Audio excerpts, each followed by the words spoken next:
Kişi gözəl bir qadına yaxınlaşıb salam verir və deyir: "Bayaqdan gözlərimi sizdən çəkə bilmirəm." Qadın aqressiv bir tərzdə soruşur: "İnsanları narahat eləmək xoşunuza gəlir?" Kişi cavab verir: "Qətiyyən, amma bəzən insan qarşısında elə bir mənzərə görür ki, ona reaksiya verməmək mümkün olmur." Qadın soyuqqanlı tərzdə deyir: "Mən sizin üçün mənzərə deyiləm." Kişi deyir: "Sizinlə razıyam, çünki siz sadəcə görünən bir şey deyilsiniz, siz hiss edilən bir varlıqsınız." Qadın kinayəli bir tərzdə soruşur: "Belə çıxır ki, siz məni hiss edirsiniz?" Kişi cavab verir: "Hər insan ətrafa öz enerjisini yayır. Sizin enerjiniz isə insanı düşündürür." Qadın soruşur: "Bəs siz nə düşündünüz?" Kişi cavab verir: "Mənə maraqlıdır ki, niyə bəzi insanlar digərlərindən fərqlənirlər və niyə bəzi insanlar öz fərqliliklərini anlamırlar?" Qadın gülümsüyür: "Bəlkə də onların bu barədə düşünməyə vaxtları yoxdur." Kişi deyir: "Belə mövzuları kofe içərkən danışanda daha aydın anlaşılır."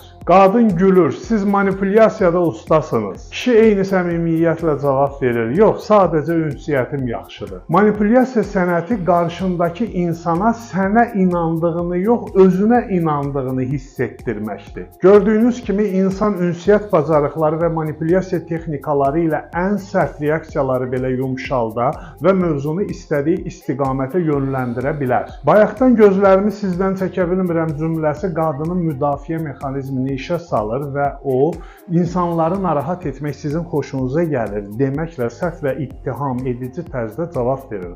Lakin bu artıq ünsiyyətin başlanması deməkdir. Burada kişi tərs reaksiya vermir və özünü müdafiə etmir. O qadını bir mənzərə kimi təsvir edir. Burada qadının müqaviməti daha zəif bir müqavimət yaratmaqla qırılır. Çünki heç kim sadəcə baxılan bir obyekt olmaq istəməz. Qadın dərhal məsələni "mən sizin üçün mənzərə deyiləm" cümləsi ilə qapamaq istəyir. Amma kişinin "siz sadəcə görünən bir şey deyilsiniz, siz hiss edilən bir varlıqsınız" deməsi qadını vizual bir obyekt olmaqdan çıxarıb daha dərin və mənəvi bir mövqeyə yerləşdirir. Burada kişi onun dəyərini daha yüksək səviyyəyə qaldıraraq qadının egosunu qidalandırır. Sonra kişi manipulyasiyanın növbəti mərhələsinə keçərək qadının varlığının sadəcə görünüşlə deyil, enerjisi ilə də fərqləndiyini vurğulayır. Bu qadının egosunu ikinci dəfə qidalandırır, çünki ona öz varlığının digər insanlarda düşüncə yaratdığını göstərir. Bu ego ilə metafizikanın birləşdiyi andır. O qadını maraqlı bir şəxsiyyət kimi təqdim etməklə ona unikallıq qazandırır. Bundan sonra kişi qadını öz fərqliliyi barədə düşünməyə vadar edir. Niyə bəzi insanlar öz fərqliliklərini anlamırlar? Bu çox güclü psixoloji oyundur, çünki qadın indi bu barədə düşünməyə ehtiyac duyur və söhbət tədricən